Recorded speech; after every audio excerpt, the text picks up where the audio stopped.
they decided to give her a C-section. Actually, they cut her open 3 different times. Oh, wow.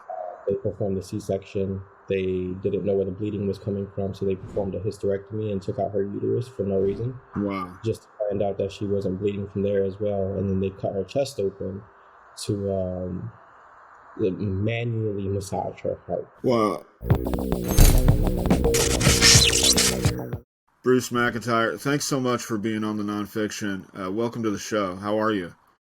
Doing well. It's a pleasure, man. I've actually been looking into your show, and I'm intrigued, man. I appreciate you having me. Cool, man. Out of a terrible tragedy, you've decided to make something that's quite beautiful, and I really Save a Rose. Tell me a little bit about, and tell the viewing audience a little bit about what it does, because unfortunately, I don't think a large portion of the population, mostly white people, realize that this is even a problem. So enlighten us a little bit about what you're doing with Save a Rose. So I founded Save a Rose after losing my life partner, Amber Rose Isaac, on April 21st, 2020. We just had her 1-year anniversary pass. And I started the legacy in her honor because she was just such an inspirational woman, not only to me, but to many. And, she was a very smart woman. She received her bachelor's in psychology. She was also an early life educator as well. She was a head teacher. Wow. While she was a teacher and while she was pregnant, she was also earning her master's degree in business development. She wanted to open up her own school or her own program, to help the youth and to help guide them, on their life path. And Right.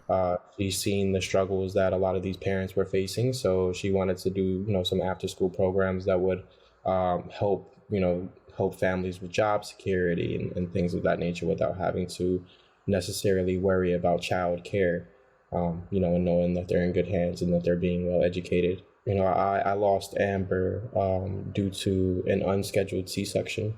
Right. She had to deliver the baby 40 days before the due date. Her platelet levels had actually been deteriorating since December 2019. Wow.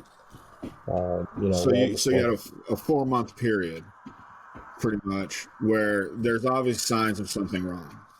Exactly. There were all these signs, so much time to fix it, and she was just blatantly being ignored. Even though you could tell that it was, deteriorating her health, her conditioning was not so well. And by the time we got to the hospital, her platelet levels had actually deteriorated to 25. If your platelet levels are at a 150, they need to be monitored. Wow. If your platelet levels are at a 125, they need to be severely monitored and ready for treatment. Okay. And it was going undetected because there were multiple doctors signing off on her paperwork as if everything was fine, and it wasn't fine. They actually found out that she had HELLP syndrome the last minute, the day that they actually decided to induce her labor. They decided to give her a C-section. Actually, they cut her open 3 different times. Oh, wow. They performed the C-section. They didn't know where the bleeding was coming from, so they performed a hysterectomy and took out her uterus for no reason. Wow. Just to find out that she wasn't bleeding from there as well. And then they cut her chest open to manually massage her heart. They weren't giving her, blood transfusions or really anything to necessarily bring her platelets up. And then after, of course, doing all of this work and speaking to not only doctors in this nation, but doctors across the world. And, I shared the information with them, and they were telling me that the way that her platelets and everything was set up. And, I felt like the hospital really tried their best to cover up Amber's death. Wow. It seemed like they wanted her to have COVID because, if she had COVID, we wouldn't be able to fight against this. Right. There's just a blanket COVID happened and complications, Exactly. And but she didn't have COVID. We followed all the rules. We stayed inside. We social distanced.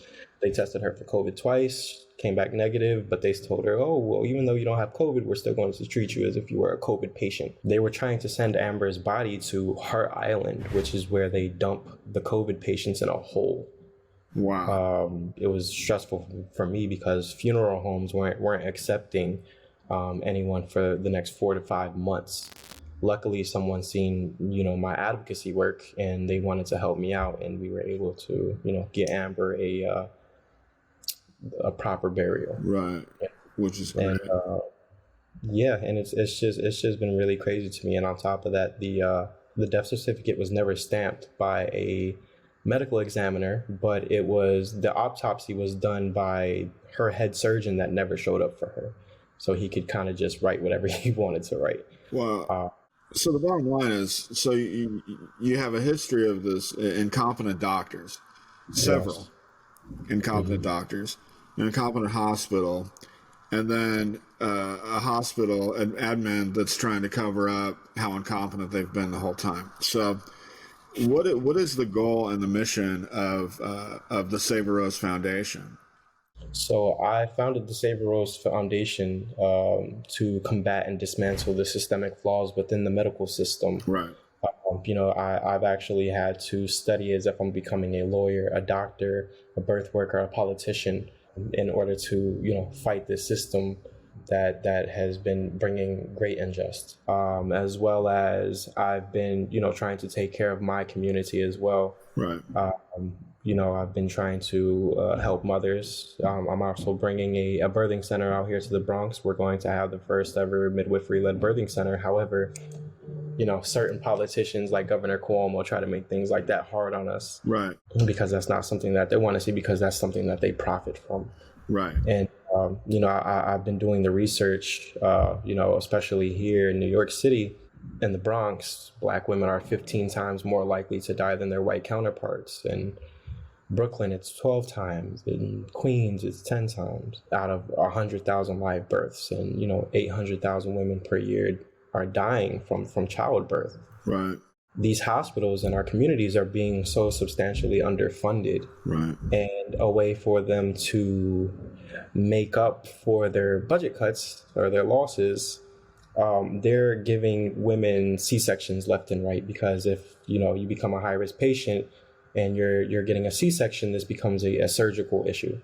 So they're clearing about an extra $8,000 more versus what they would make for a natural birth. Looking more into the statistics, over 60% of these women don't even need the C-sections. So we're talking about more than half of these women don't need C-sections, but they're still cutting women open left and right. So it's capitalism. Yes. And if you ask me, this is actually another form of genocide.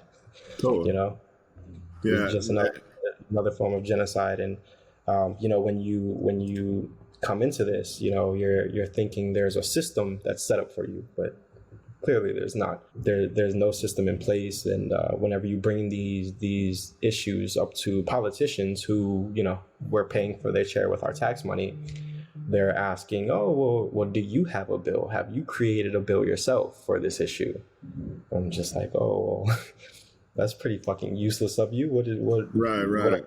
Like, no, actually, asshole, I'm a grieving, partner and father that just wants to get some justice. Exactly. But this system has just been absolutely disgusting. And then even after her passing, the hospital was trying to provide us, care, like a therapist and, all these things. And, without giving myself or Amber's mother the proper evaluation, they're already throwing drugs in our face, such as Xanax and other stronger antidepressants. And this looks like a perpetuated cycle that I've seen within these communities. And I'm thinking to myself, wow, these people are really really trying to get me. Yeah, it creates a whole other problem. It sure does. All these things that I've been finding out that's wrong with the system, I've been combating against it by creating things that'll actually help, right? Like right now we're working on a mental health app as well. Right. That should be dropping at the end of this month. Yeah, so I'm trying to find more holistic ways and more things to approach on how to help people, because there is no system. There's no system in place to help people like us. In fact, I went through a situation where I was fighting to get on my son's birth certificate. Wow. Even after her passing, and at the hospital, the nurse is telling me, "Oh, fill out this paperwork. Send it to this address, and they'll take care of it." But I also have Black nurses who are telling me that they can do this here. But the woman who was actually a white woman, she was a head nurse, is telling me otherwise. So I follow the procedure yet again, following procedure. Right. I get a letter in the mail back like 4 months later declining my requests. And, I'm dealing with surrogate court, and surrogate court is telling me, hey, why are they making you do all of this? How does your son have your last name? For Amber, and I gave him that name, and she was allowed to attest that I was the father. That's the only reason why I was actually able to be inside of the hospital. And they were just really confused to why Montefiore, the hospital, was making me go through all of this, and it's just so they can prolong this whole case. And on top of that, if I don't get that stuff, it's I don't necessarily get help for my son, so I don't get like Social Security for my son or anything like that until all of this is done. But they tried to prolong everything, so. I've been going to war. Yeah. Man, as I should, because this is not something that I should have to stand for, or anyone else should have to stand for. Right. So you're doing so much work helping other people. How can people help you? Is there a place we can go to donate some money, donate resources? So we're definitely we're doing most of our advocacy work on our Save a Rose Instagram. If you just type in Save a Rose, it'll pop up. And we have a link tree in our bio so people can donate to the GoFundMe until the website is complete. Really, support is all I really need. Just support and sharing the message and spreading the word, which is why I've been working so hard to work on legislation and passing bills and, creating new outlets for people, because I'm actually having to draft bills myself. Right. Of course, with my colleagues and my team, and we've been making a lot of noise in these offices. Even, Kamala Harris, we got her attention. And, I've been working with numerous politicians. I speak at city council meetings every month. All of these politicians just, they're so intrigued by my work and, the knowledge, and they've all been wanting to partner with me and create better, so which has just been so surreal to me. And I'm just grateful that I'm in a position to advocate, and in a position to also help create change for these people. These are real things that women and families need help with. So, well, Bruce, thank you so much for being on the show. I think what you're doing, and you said, I think you're right, people are going to look at this as that it's not their issue. But the bottom line is dismantling systemic racism is everybody's issue. And it's so important. I think you're doing amazing things. My condolences. God bless you for being out there and doing the work that you're doing. And I hope we can shed some more light on it. Oh, definitely. And I truly appreciate you. It's definitely time to make a stand. And, I'm honestly just getting tired of seeing people of higher position or higher power misuse democracy. So true. And even if we took race out of this, which we're not going to, but even if we did, this is still a human rights issue.